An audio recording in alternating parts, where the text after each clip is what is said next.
Breaking news मिल रही है Lebanon से। खबर यह है कि लेबनान के चरमपंथी संगठन हिजबुल्लाह ने कुछ ही मिनटों के अंदर दक्षिण इजराइल पर एक के बाद एक 20 रॉकेट दाग दिए हैं। बताया जा रहा है कि 2006 के बाद लेबनान बॉर्डर से हिजबुल्लाह का ये सबसे बड़ा अटैक है। दावा यह भी किया जा रहा है कि हिजबुल्लाह के इस हमले के बाद इजराइल के उस इलाके में तबाही मच गई। हालांकि ये जानकारी नहीं मिल पाई है कि हिजबुल्लाह के इस हमले में इजराइल में कितने लोगों की मौत हुई है।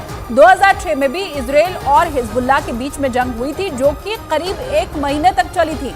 लेकिन दावा यह किया जा रहा है कि उस जंग के बाद हिजबुल्लाह ने पहली बार इतनी बड़ी संख्या में इजराइल पर धावा बोला है।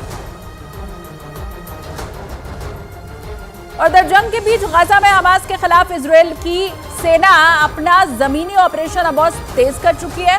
इजराइल के सैनिक लगातार हमास के लड़ाकों के ठिकानों को तबाह करने में जुटे हैं, क्योंकि जो वीडियो सामने आया उसमें इजराइल के सैनिक ताबड़तोड़ फायरिंग करते दिखाई दिए, जबकि बड़ी संख्या में सैनिक गाजा के उत्तरी इलाके में छापेमारी करते नजर आए। छापेमारी में आईडीएफ सैनिकों को एक मस्जिद के अंदर से 50 से ज्यादा रॉकेट लॉन्चर मिले।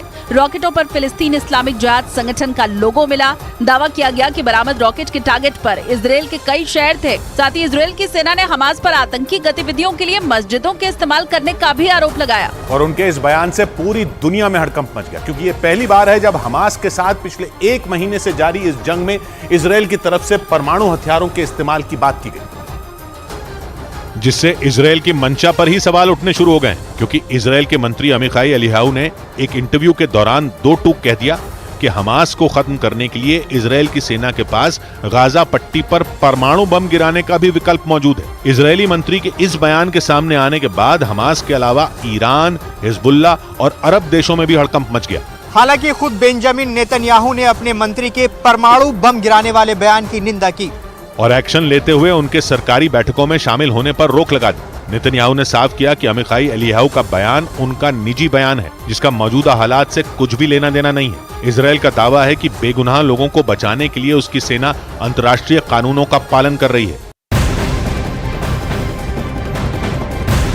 हमास और इजराइल की जंग से जुड़ी हुई बड़ी खबर मिल रही है। नेतन्याहू ने एक बार फिर से 2 टूक किए बोल दिया कि वो युद्ध विराम नहीं करेंगे। उन्होंने अमेरिका का नाम लिए बिना इशारों में यह भी साफ कर दिया कि उनका ये संदेश दोस्तों और दुश्मनों दोनों के लिए है, क्योंकि वो जंग तब तक नहीं रोकेंगे जब तक जीत नहीं जाते हैं। जबकि इसके पहले पिछले हफ्ते बाइडेन ने एक छोटे से युद्ध विराम का सुझाव दिया था।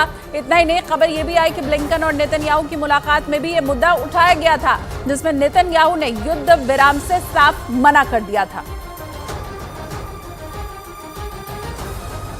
हालांकि इजराइल के इन दावों पर हमास को जरा भी भरोसा नहीं है। हमास ने आरोप लगाया कि सिर्फ इजराइल के मंत्री अमिखाई एलियाहू की मंशा ही गाजा पट्टी पर परमाणु बम गिराने की नहीं है, बल्कि प्रधानमंत्री बेंजामिन नेतन्याहू भी यही चाहते हैं।